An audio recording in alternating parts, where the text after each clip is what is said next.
Looking for a fun way to win up to 25 times your money this football season? Test your skills on Prize Picks, the most exciting way to play daily fantasy sports. Just select 2 or more players, pick more or less on their projection for a wide variety of statistics, and place your entry. It's as easy as that. If you have the skills, you can turn $10 into $250 with just a few taps.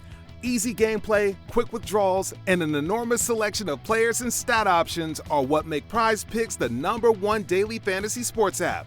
Ready to test your skills? Join the Prize Picks community of more than 7 million football fans who have already signed up.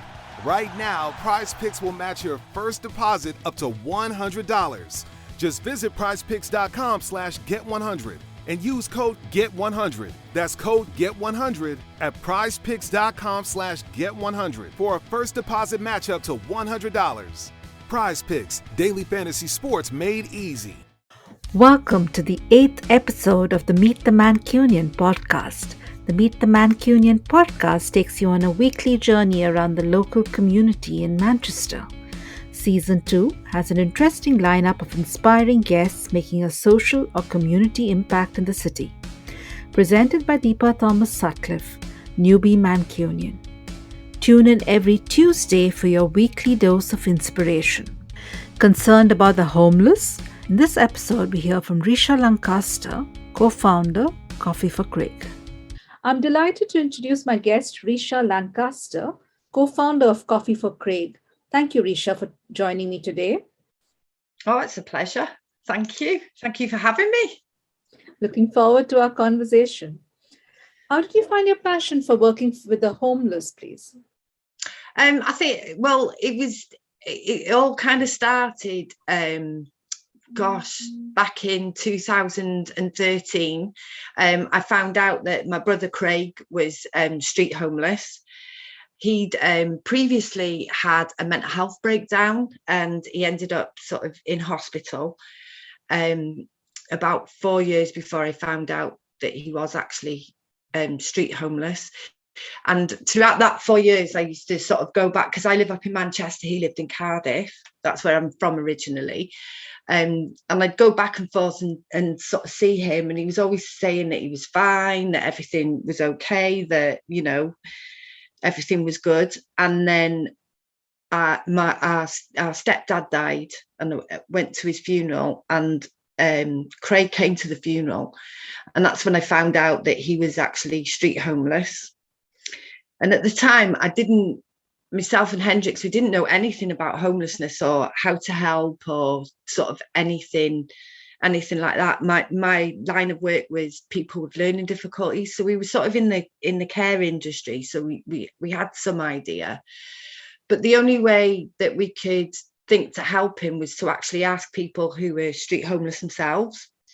So we started to volunteer for a charity called LifeShare, who do, amongst other things, the thing that they do is a breakfast every Saturday and Sunday morning. So I started going to there with the thought to find out all I could about people who were street homeless, and to chat to the guys who were actually homeless, and to find out what the best way to help Craig would be. So I kind of started chatting, started finding out about homelessness, finding out about Manchester, how it sort of worked and stuff like that. And then throughout that, I was asking for advice. And then I'd go down and see Craig in Cardiff, take stuff to him like boxes and socks and all the things that you take for granted that are very precious when you're actually sort of sleeping on the streets and you've got the whole world on your back. So I started doing that. And then, so I went down in the August and we had a day together. I took him for a meal and, you know, we were putting the worlds to right. My sister was there. And then in the September, I got a phone call from my sister to say that he died of a heroin overdose in a car park in Cardiff Central. And that kind of, when my world fell apart, really, it was, I didn't really know what to do. And so I put out a post on Facebook saying, if anyone sees someone sort of sleeping on the streets, give them a cup of coffee, say it's from Craig, as a sort of thing to start an urban myth, try and keep his name alive, sort of, make him there, really. And it kind of went from there, and that's how Coffee for Craig was born. I'm so sorry to hear that, but such a lovely way to tribute to your brother, right? Because you're kind of helping many people. But just taking a few steps back, just because all our listeners may not be familiar, can you tell us a little bit about, you use the term street homeless. Are there other kinds of homelessness? And maybe just a little bit of education would be helpful. Yeah, of course. So homelessness is a massive sort of issue in around the world, probably. So you've got many types of people who are homeless, but people who are street homeless are people who haven't got any kind of accommodation at all. They just sleep on the streets. And unfortunately, in Manchester, we've got a huge sort of crisis, really, of people who have got no form of shelter, nowhere to go, and are forced to sleep on the streets. And this is sort of prevalent throughout Britain. And obviously we know it in other places as well. But in Manchester, obviously this is where I live, but it is a very huge problem. I mean, you're really hard pressed not to go into Manchester and see people who are begging, people who are sort of asleep on the pavement in a sleeping bag. So yeah, it's a huge problem in Manchester, and unfortunately, I think it's only going to get worse with the current climate, with us having COVID for 2 years and the price of living shooting up, and now, of course, the crisis with Ukraine and the ultimate war. We're seeing, we will have consequences to that, and we'll see our price of living sort of skyrocketing, really. So I think there's a lot more to come, unfortunately. But in answer to your question, there's a lot of other types of homelessness. So a lot of people might sort of become homeless, lose their house or where they're living, split up with a partner. Their parents might kick them out of the house, because that happens quite a lot. And they might go to the council and get found to have a priority of need. So there's certain criteria where the council will help you, and they might put you in a B&B or temporary accommodation or in a hostel. And those people are still homeless because they haven't got a home of their own. They haven't got a flat of their own. They haven't got a permanent address. It's just a temporary accommodation. And then, of course, you've got a lot of people who sofa surf, so who might not have a house of their own, might have been sort of a partnership breakup, all the sort of other things, and then sleep on someone's sofa, a friend's sofa, a family member's sofa. And of course, it's not their house, so they're sort of on someone's, just kipping in someone's house. Yeah. And we also work with a lot of people who sleep in their cars, unfortunately, because they haven't got a house but they've got a car. And then we've got quite a few people that we work with who sleep in their cars, and they're working full time and just finding somewhere to park and sleep in their cars. Amazing. Okay. That's quite varied. I guess their concerns would be very different as well. Okay. Thank you for sharing. Yeah. So you just told us how you started Coffee for Craig. Can you tell us a little bit more about what Coffee for Craig now offers, and what you hope to offer? So we started because we there was myself and Hendrix. There's only really two of us, and we didn't know what to do at the time. In 2013, it was a huge problem, and there were a lot of people who were actually starving and didn't have anywhere to eat, because homelessness sort of provisions and services and charities traditionally work Monday to Friday, sort of 9 till 4. So in the evening, there's nowhere for anyone to go. In the weekends, apart from Life Share, which was first thing in the morning, there's nowhere for anyone to go or to access food or anything like that. So after talking to the to the sort of guests at Life Share and chatting to the guys who were on the street, we decided to start a street kitchen on Piccadilly. So we were the first street kitchen to be on Piccadilly every single Sunday to provide food for people who were street homeless and didn't have any access to food. And then we sort of expanded that to a Sunday, Monday and a Tuesday.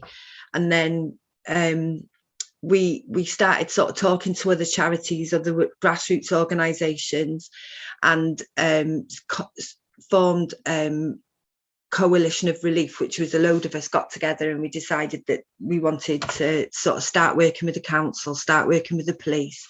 And from there it kind of progressed.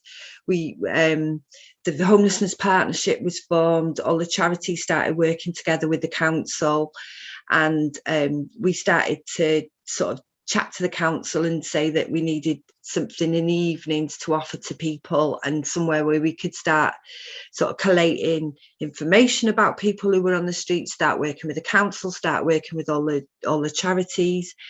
And from there we started to work with Centrepoint, who's another charity who work with under 25s in Manchester City Centre. And they had a building, so they offered us use of the building 7 nights a week, and we went in there and we started to offer an evening provision for people in partnership with Centrepoint.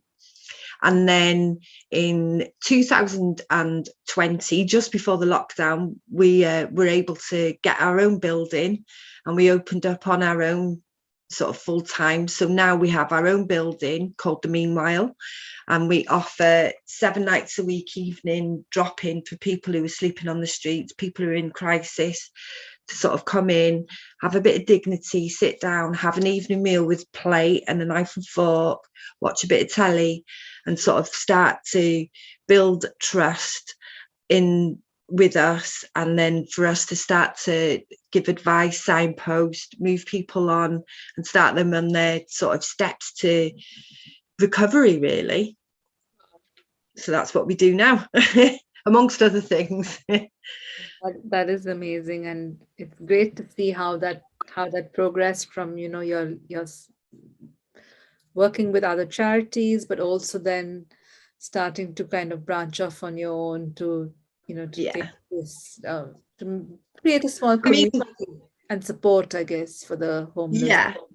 Yeah, I mean, we work with all the charities within Manchester. We've got a great partnership and a working together ethos. So what will happen is usually we'll work with Barnabas, Mustard Tree, Booth Centre, Life Share, Centrepoint, reach out to the community. There's loads of us, and we all sort of do different parts.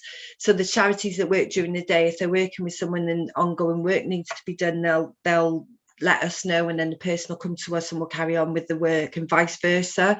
And we're all also work together during the cold weather.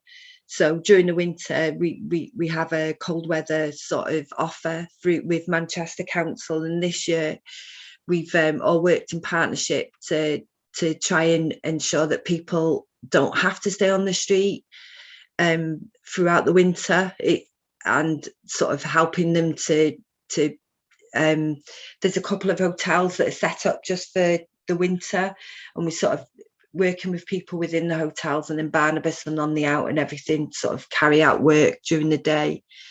So there's a lot of work sort of going on in the background that we take part in with the other charities. That's amazing. So tell us a little bit more about the people who come to the drop-in center that you're helping and supporting. You said there's some of them you're helping them go into recovery and get out of homelessness. So maybe just give us a little bit of an idea about who you're working with. And do you know what? All sorts of different people. There's all sorts of people who have in different walks of life who have fallen on hard times and maybe sort of become homeless. There's no real sort of one type of person. I mean, there's obviously there are some people who have addictions, people who really struggle with mental health, There are people who are new to the streets who it's never happened to before and are really scared. We have couples. We have, like I said, I have mentioned, we have people who are working and living in their cars. We have people with learning difficulties who we're trying to help sort of get into the system properly and connect with the right services. That all sorts of people we have. It's mostly men who come to us, because traditionally it's mostly men who end up sleeping on the streets, because women traditionally, if you're in a partnership or a marriage or something and you end up splitting up, traditionally the woman will stay in the marital home or the house, especially if there's children involved. So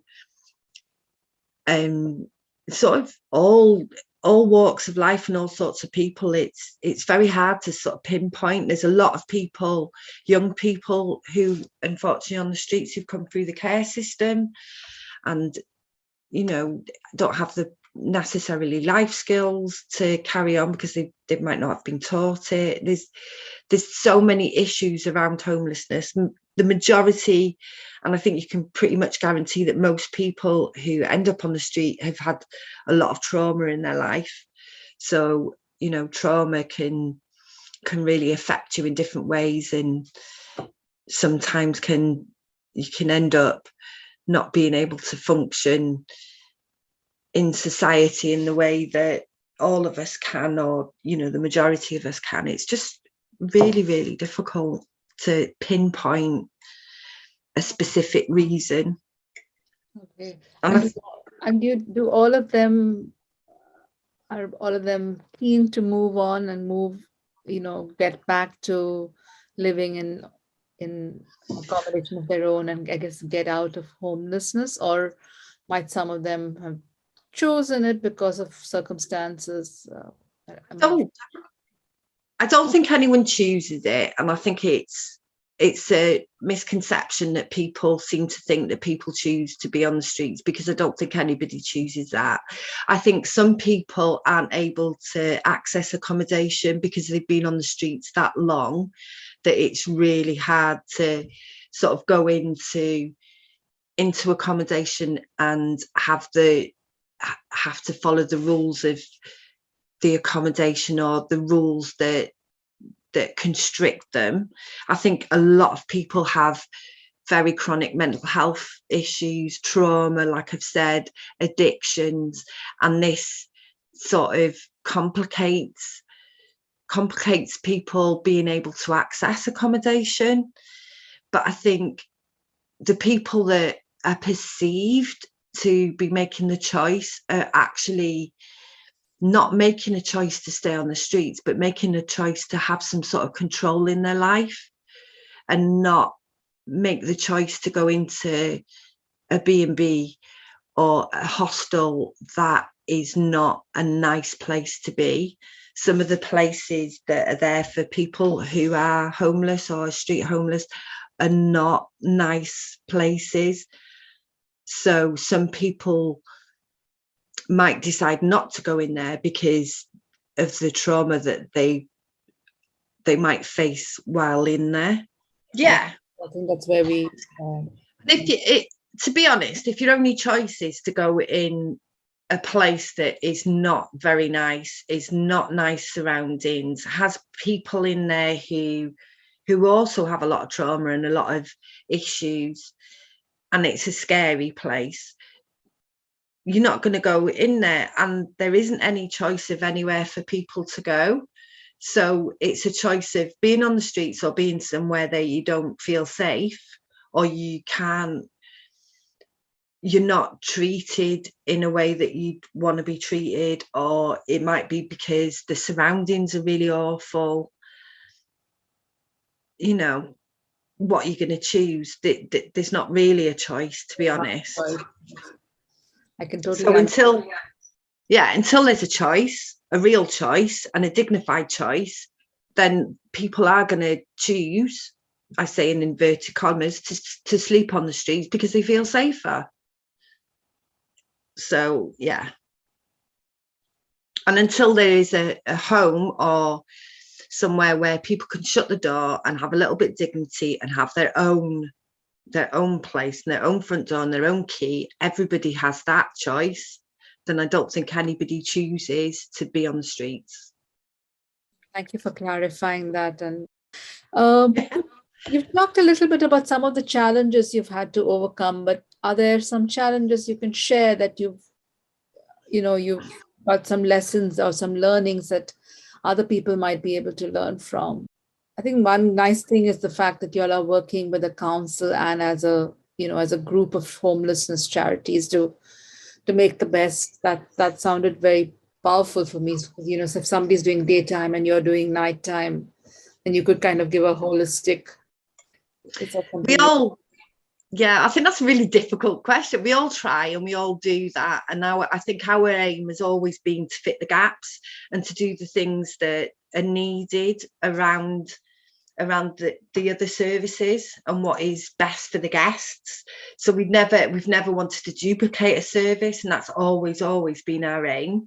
So we do our best to fit in around sort of what's there.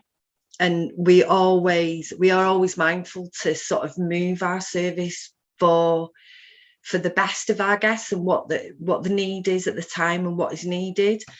So we try not to be sort of stuck in that, oh, this is what we do and this is how we do it. So we've been very mindful to ensure that we are guest-led, we are people-led for the people that we are there for, to be honest.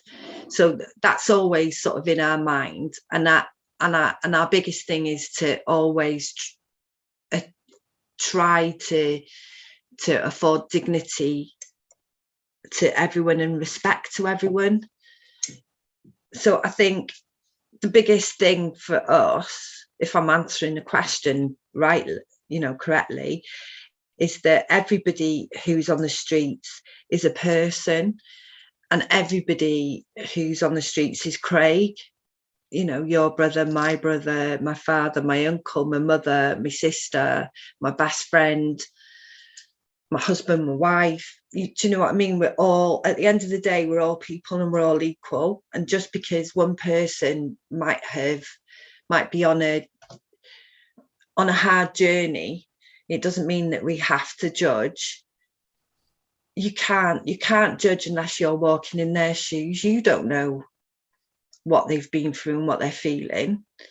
So I think we're always there to offer a hand up or a helping hand rather than a hand up, because I don't know whether that sounds sort of patronising. I don't know. But we're always trying to walk with the person.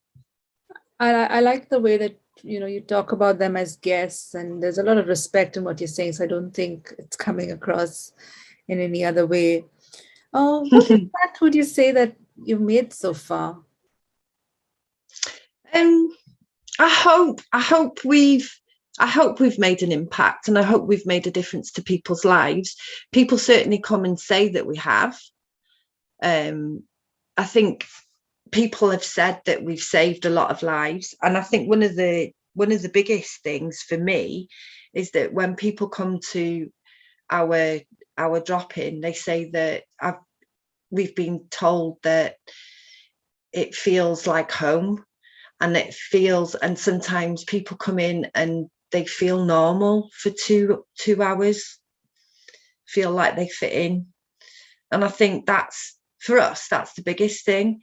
And I think the biggest thing is to be with that person and speak to that person. And laughter for us is a big thing. So we're always like joking and bantering, and we try and get sort of games out, and we're always looking for things that the guys might enjoy doing. So we're looking at trying to start sort of things on the weekend as a weekend, like we all like to do stuff on the weekend. We all like to sort of go out and have fun on the weekend. So for the future, we're aiming to sort of maybe open up for longer on the weekends and do fun things, because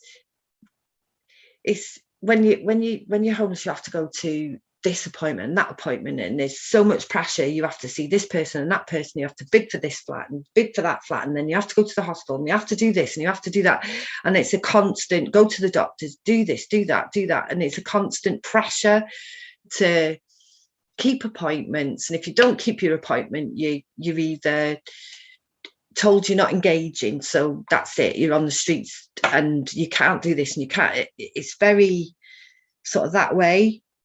So to sort of treat the person as a person who likes to do things and who is human at the end of the day and enjoys laughing and joking and listening to comedians and playing chess and playing drafts and reading books.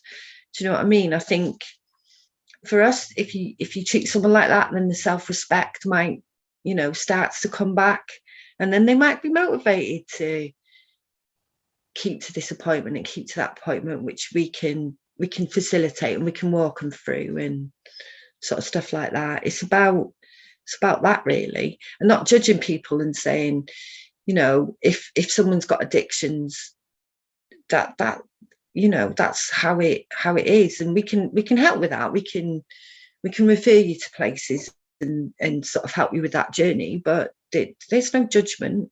Thank you for sharing that. And I can imagine it's very difficult work that you're doing because you have to be almost individual in how you approach things, isn't it?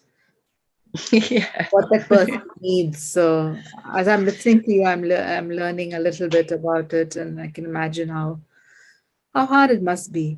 How can interested people reach out to you and learn more? This is when you can talk about your website, maybe your social media.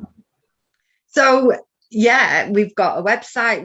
We're all over social media. So all you've got to do is look for on Coffee for Craig. So it's coffee number 4 Craig. So we're coffeeforcraig.co.uk.org.net. Twitter, we're just Coffee for Craig. Facebook, Instagram, we've got a LinkedIn. I think that's it. I kind of only do Twitter and Facebook. Al, a member of our team, she does the other stuff. I think we've even got a TikTok, but we need to post more on TikTok. We've got a YouTube channel, so we've done lots and lots of videos and stuff like that. So if you actually want to see what we've done, you can see us on YouTube. Yeah, just Google us, honestly. And we've got a lot of fundraisers at the minute because we opened our building at the beginning of lockdown. It was basically a fancy dress shop, so we had to refurbish it, but obviously we had lockdown, we had COVID and stuff like that, so we had to sort of make do amend and do what we could to be able to open as soon as we possibly could. And we built a kitchen, but the kitchen we built was domestic kitchen. Now we're on our 6th set of ovens at the minute, because they keep breaking down, because the food that Stuart, our chef, is cooking is all homemade from scratch, and we're cooking on average probably 600 meals, probably more actually, a week. Wow. And so we desperately need a domestic oven, a domestic kitchen to suit our needs better. So we've got an appeal out at the minute, Save Our Kitchen, support our kitchen. So if you kind of look us up, you'll see how you can donate, and we've got sort of fundraisers going on and stuff like that. So that would be, something that we desperately need. And again, moving forward, Stuart is he's doing lots and lots of sort of learning himself, and he's going to be able to teach people sort of basic cooking skills and basic kitchen skills. So what we're hoping to do is, when people are on their road to recovery, is teach them basic sort of cooking skills, basic skills that they can hopefully go on and do an employment with, but also teach them how budgeting, cooking, sort of stuff like that, so they can help themselves once they're in the flat, because a lot of people haven't got these skills or have forgotten these skills. So and hopefully as well, this will help us with our aim to be self-sustainable. so that we can keep going as long as we can and not rely wholly on donations, which at the moment, that's what we mostly do, rely on donations from people and generosity from businesses and stuff. We do have a small grant from the council, but this just doesn't cover our costs in, it's very costly, especially opening 7 days a week and providing meals for people can be quite difficult. So, yeah. For sharing that, Risha. I guess this is an opportunity for you to share if there's anything else that you want to talk about that you haven't flagged so far, or I haven't asked you about. You've talked about fundraising for the kitchen and your plans there. Is there anything else about what's coming up, or anything the community can do for you? So obviously we're always looking for donations. If anyone wants to fundraise for us, we'd be absolutely delighted, especially if the weird wacky fundraisers. We've got the Manchester Marathon, I think, coming up soon, and half marathon and the 10Ks. So, if you get in touch with us, we'd be absolutely delighted to give you a fundraising pack and walk you through it and how you can sort of fundraise for us. We've also got a so Spinning Fields Curry Club, run by a gentleman called Charlie Walmsley, he has a monthly curry club, and they're doing a fundraiser for us within the curry club. It's from the 29th of April. So if anyone would be interested in sort of finding out about that, if you could get in touch with us and we'll share with you the details. We've got actually Bez from the Happy Mondays and Dancing on Ice and Big Brother fame and stuff like that. He'll be talking, because Bez is actually our patron, and a lady called Melody, who's a comedian and master of ceremonies and stuff like that, she'll be doing the entertainment. We've got a fantastic raffle, so if anyone would be interested in coming to that and meeting lots of wonderful, interesting people, let us know. 29th of April from 12 till 4. So that should be a really, really good sort of afternoon and a bit of a laugh. And just keep an eye on it and on all our social media, and watch our website and see what else is coming up.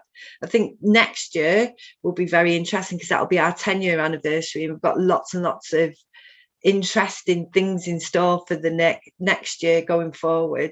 So please get in touch, and if you're interested in volunteering with us or have any questions or anything, just please message us on social media and through our website. You can find out how to contact us. So yeah, I think get in touch. Say hello. Thanks, Risha. What advice would you have for people looking to start a similar movement in their own community? Do you know what the biggest advice that I would have is, do your research, find out what's out there, speak and go to the charities or to the movements or to the grassroots and find out exactly what is needed, and then find the gaps. Because if you want to go out on your own, the best way to do it and the best way to help people is to find out where those gaps are and where you need it the most. So for instance, within homelessness now, there are loads and loads of people who will help people who are street homeless. There's an abundance of food. There's an abundance of help for people who are on the streets. There is so much out there now, but there's no help for people who've just gone into the accommodation. And that is a very, very lonely, scary place, especially if you've been on the streets a long time or have been in hostels a long time. And people find it really, really hard to adjust to that. So that's where the biggest gap is, and where the people need the most help. So talk to whatever you're interested in. If you're interested in helping animals, if you're interested in helping homelessness, if you're interested in food poverty, if you're interested in mental health, go out, research, find exactly what's out there, and then talk to the people who the service is aimed at, and talk to the services and the charities as well, and find out where that gap is and where your help is needed, or where your niche is, or where it is that you can execute the most support. That's an amazing tip. And I really like that. Find the gaps. So talk to people and find the gaps. That's what you're saying. Yeah. So that's really good. So I'm going to now switch gears and ask you the signature questions, which I ask all my guests. So my first one is, you said you moved from Cardiff to Manchester, so this will be interesting to see. What do you love the most about Manchester?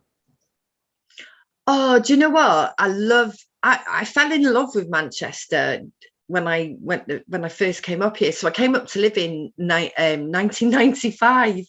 So I've been here a long time, and I think it's vibrant, it's interesting, the buildings are interesting, it's ever evolving, there's a lot of history, and there's wonderful sort of countryside around Manchester, and so many interesting places to visit and see.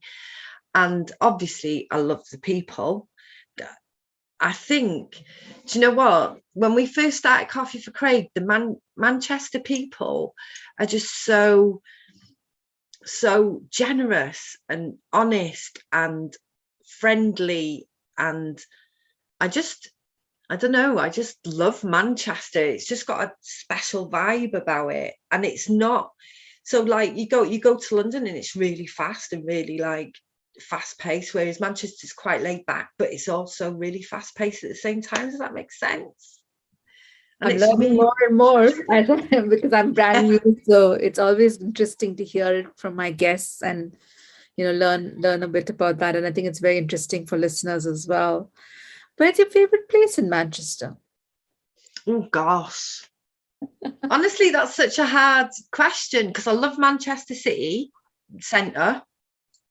Do you know what I mean? I don't know. I think it's got loads of nooks and crannies and sort of stuff like that and things to see. And there's sort of layers and layers and layers. And the more you kind of, for me, there's always something new to look at and new to discover. And I don't know whether I can pinpoint any one favourite place, because I think as well, because Manchester's evolving so much all of the time, you kind of rediscover new places and old places that you've seen and sort of stuff like that. I do love the village though. I do love the gay village. I love going there. I love the vibe there. I love it. I've always enjoyed going there. So thanks for sharing that. What's the most important life lesson you've learned? Don't judge people, I think. And you don't know when you say things and when you do things, you don't know the ripple effect that'll have. And I think doing Coffee for Craig, that's one of the biggest things I've learned, because obviously we're coming up to, we've been going nearly 9 years now in September, so sort of 8.5 years. And I think I've had people come to me who have said, oh, I remember you when you first started. I saw your Facebook post, it got shared, or you came, because we go to schools and we do talks and we sort of do a lot of stuff. And they'll say, oh, you came to my school 5 years ago and I want to help you now and I'm doing this. So wherever your walk in life is and whatever you're doing, you don't know the effect that you're having on people and what will come back to you in 5 years' time, in 6 years' time. And you don't know the ripple effect that that's had on people. So I think just be mindful that you're always influencing people in some way. So always try to make that influence positive and a good encounter.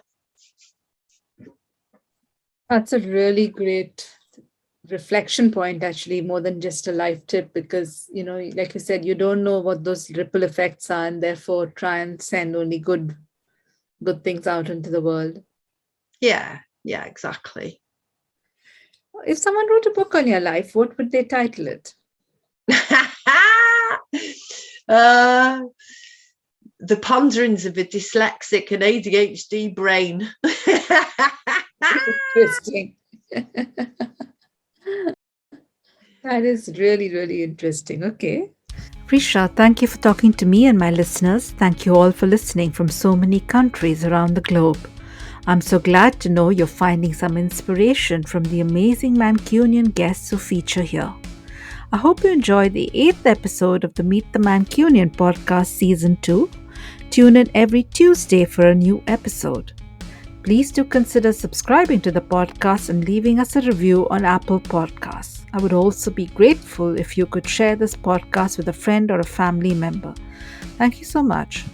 Thanks again, Risha. It's been really wonderful, and thank you for educating all of us on so many aspects of homelessness that at least was completely new to me. Oh, thank you so much for listening, and thank you for listening to my ramblings. They were great. I don't think they were ramblings, not in my book at least. I'm sure listeners will enjoy this. So